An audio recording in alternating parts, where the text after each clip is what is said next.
Gracias y paz, amados hermanos. Soy Juan Manuel Vaz y estoy aquí nuevamente para compartir con ustedes algo que considero puede ser edificante para sus vidas y para las iglesias. Hay una cosa que me preguntaban el otro día y estuve pensando en la respuesta más adecuada y quería compartirla con todos. Creo que puede servir porque escucho mucho esa frase. Yo escucho a las personas decir, ven a la iglesia tal y como eres. Y me preguntaba el otro día una persona a través de las redes si la iglesia debe recibir a las personas tal y como son. Entonces, yo quería matizar un poquito en esta respuesta lo que yo comprendo a la luz de las escrituras en cuanto a ese sentido. La pregunta más importante, yo creo que sería definir el concepto de recibir. ¿Qué significa recibir a las personas tal y como son? Si recibir significa abrir las puertas para que puedan asistir a un culto, yo creo que sí. Si recibir significa que se puedan sentar entre nosotros durante el culto a escuchar la palabra y estar ahí en medio nuestro, yo creo que sí. En la iglesia puede entrar al culto cualquier persona. Yo considero que en una iglesia podría entrar un borracho, podría entrar una persona que es drogadicta, podría entrar un mendigo con una vida totalmente desordenada, una mujer que se dedica a la prostitución. Si ellos quieren entrar y quieren escuchar la palabra y quieren participar de un servicio, no los vamos a sentar en una fila separada como si fueran las personas que nos fueran a contaminar.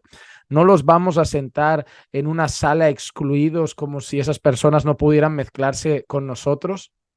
Creo que se les va a saludar en la entrada, creo que se les dará la bienvenida como cualquier otro visitante de la iglesia, pero es ahí donde entra el matiz. Se les va a tratar como visitantes. Porque nosotros debemos entender que la iglesia como lugar de culto, como centro de culto, es el lugar que realmente es el templo donde nosotros nos reunimos como iglesia para adorar a Dios. Ese puede abrirse a las personas, pero iglesia. La palabra iglesia, nosotros sabemos que se refiere a aquellos que han sido redimidos por el Señor, aquel pueblo que ha sido salvo, aquellos que han nacido de nuevo, aquellos que han sido sellados con el Espíritu Santo y que pertenecen al cuerpo de Cristo. Por lo tanto, que vayan al culto, claro que sí, que se les trate con respeto, como a cualquier otra persona. Tenemos que amar a nuestros enemigos. ¿Cuánto más nos vamos a mostrar compasión y misericordia por un alma perdida? Tenemos que tratarlos con respeto, sí, tenemos que tratarlos con educación, sí, se pueden sentar a escuchar la palabra, sí, pero no se les va a tratar como hermanos, no se les va a llamar hermano, no se les va a tratar como hermano. No pueden participar de la cena del Señor, de la Santa Cena. ¿Por qué? Porque la cena del Señor es para aquellos que están bajo ese nuevo pacto en Cristo, que son parte del pueblo bajo ese nuevo pacto en Cristo. Y cuando la Biblia habla de la cena del Señor, siempre vemos celebrando la cena del Señor, o el contexto son los discípulos de Cristo, aquellos que pertenecen a la iglesia. Por lo tanto, la cena del Señor es para los creyentes, es una ordenanza y es un momento de celebración y también un momento de proclamación, porque la Biblia dice que la muerte del Señor proclamáis hasta que Él venga. Entonces la cena del Señor es para los creyentes, no pueden participar de la cena del Señor, no los podemos tratar y no los vamos a tratar como hermanos. ¿En qué sentido? Nosotros oramos, nos confesamos pecados unos a otros en el sentido de que nos apoyamos en nuestras luchas y tentaciones, no pueden hacerlo. Nosotros llevamos las cargas unos de otros, pero eso habla de la iglesia en el sentido de que nosotros en esa batalla espiritual y vida diaria y el crecimiento de santidad nos ayudamos unos a otros como iglesia. Hay ciertas cosas en las que la Biblia es claramente exclusiva, por decirlo de alguna manera, y aunque esa palabra no les guste y esté de moda la palabra inclusiva, hay muchas partes en el Nuevo Testamento que se reducen al trato entre cristianos, al trato entre creyentes. Sí, la Biblia apunta cómo debemos tratar a las personas, como digo, incluso a los enemigos, amad a vuestros enemigos. Tenemos que orar por sus vidas, oraremos. Tenemos que predicarles el evangelio y claro que oramos cuando están ahí visitando para que el Señor salve sus vidas. Claro, una vez ellos sean salvos y ya sean parte del cuerpo de Cristo, ya la historia es diferente. Pero la iglesia debe recibir a las personas tal y como son, sí, pero solo van a ser nuestros hermanos y solo van a ser tratados como hermanos y solo van a participar de la cena del Señor, y el día de mañana solo podrán participar de algún cargo, de algún ministerio, de alguna labor, de algún servicio cuando hayan nacido de nuevo. Por lo tanto, las personas pueden llegar a la iglesia tal y como son. Todos llegamos al primer culto que llegamos todos, llegamos rotos, llegamos muertos en nuestros delitos y pecados, llegamos ciegos, llegamos practicando el pecado. ¿Pero qué? Un día la palabra nos confrontó, un día nos arrepentimos de nuestros pecados, un día el Señor nos hizo nacer de nuevo, un día el Señor nos quitó el corazón de piedra, nos dio un corazón de carne, nos dio su Santo Espíritu para que pudiéramos andar en sus caminos.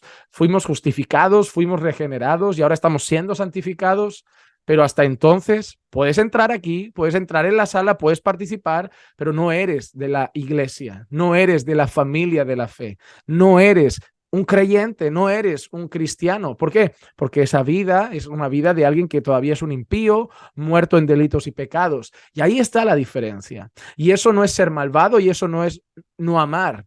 Eso es que hay una diferencia en las escrituras entre el impío y el creyente y en la iglesia y en su participación, porque la iglesia es el conjunto de los creyentes que han sido redimidos por el Señor.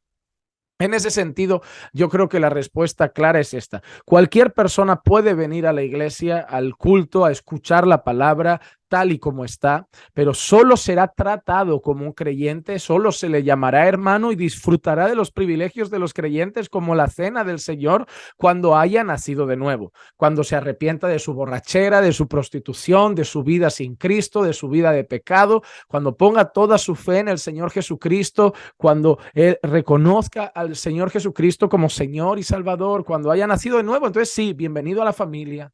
Ahora eres parte del cuerpo de Cristo, pero toda esa vida de pecado, arrepentimiento, abandono del pecado, fe en Cristo, haber creído el evangelio, ¿vale?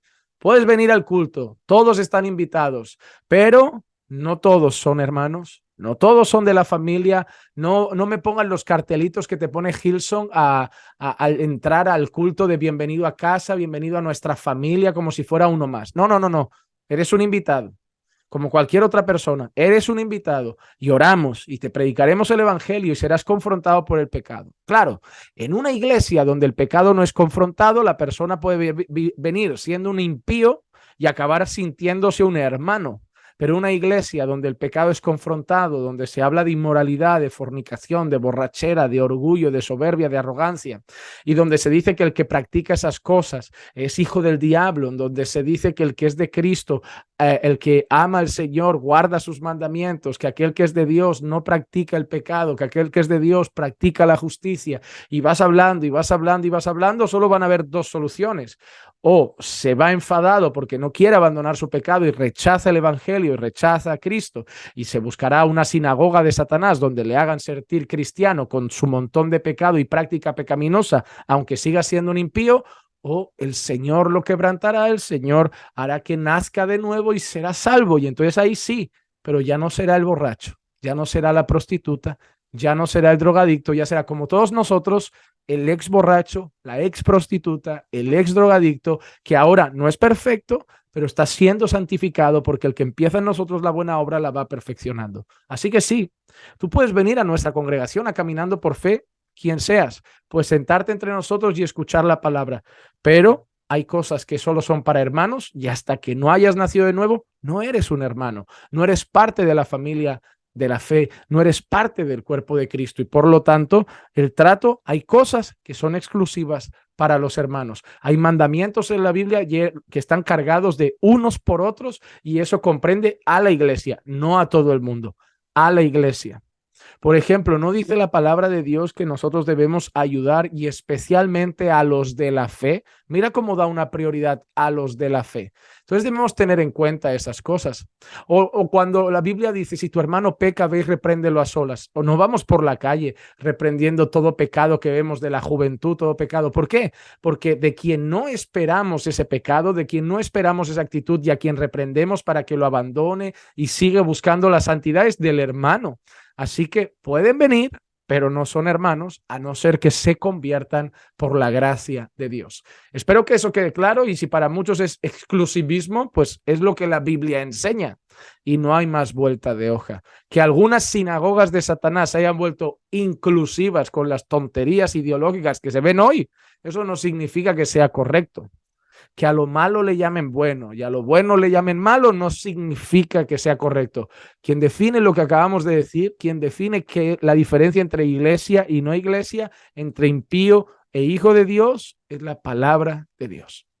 Espero que esto les sirva y espero que no les haya dolido, porque lo digo con todo mi amor, deseando que todo el que visite la iglesia, como cuando nosotros la visitamos en algún momento, un día venga al arrepentimiento y sea salvo.